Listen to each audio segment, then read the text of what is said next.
But what of Canada's head of state? Who is, yes, of course, our own King, Charles III. The British government may or may not try to stay neutral in Canada versus the US, but the monarch can't. It's all a bit rum. Let's talk now to Professor Robert Hazell, Professor of Government and Constitution at University College London. Professor Hazell, thank you very much indeed for joining me to talk about the King of Canada, something we don't normally talk about. How seriously do you think the King regards his head of stateship in Canada? How emotional is this for him? And therefore, how concerned will he be to see America and Canada at trade war loggerheads with each other? I'm sure he takes it very seriously because, just like his mother, Queen Elizabeth, he's a very conscientious monarch. He's actually head of state of 14 other countries around the world, not just Canada, but places like Australia, New Zealand, Jamaica, and several other islands in the Caribbean. And he takes his duties very seriously as head of state of all those other places. And Canada is, I'm sure, very close to his heart, because it's a country he's frequently visited, that was frequently visited also by Queen Elizabeth and by Prince Philip. And so he will be following this very closely. And I'm sure the Canadian government will equally be keeping him closely informed.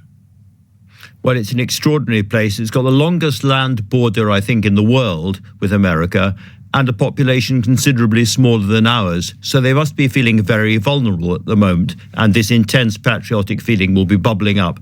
Do you think it's conceivable that the King will pick up the phone and talk to Keir Starmer about this? No, he wouldn't talk to Keir Starmer about it because the palace tries to keep Chinese walls between the King's office as head of state of all the different countries where he is the head of state.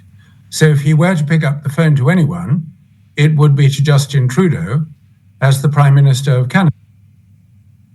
And again, it's very, very difficult. We're in completely uncharted waters here with the way Donald Trump's behaving. But it seems very unlikely, stroke inconceivable, that King Charles would actually make any public intervention on this, given how close we are to the Americans as well as to the Canadians. Well, if he did make any public intervention, you're right, it would be very carefully scripted. But speaking as King of Canada, he would be advised by the government of Canada. That's how it works. And so it's just conceivable that the Canadian government might plead with him because it's known that Trump is very impressed by the royal family. The Canadian government might plead with him to make some kind of intervention. I think the palace would act very cautiously, but if any intervention were made, it would be on the advice of the government of Canada.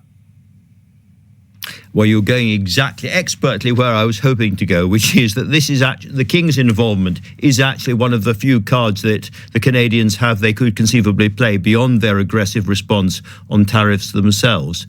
And yet, for the British government, it's particularly difficult because we are trying to maintain very good relationships with Donald Trump at the same time. Indeed.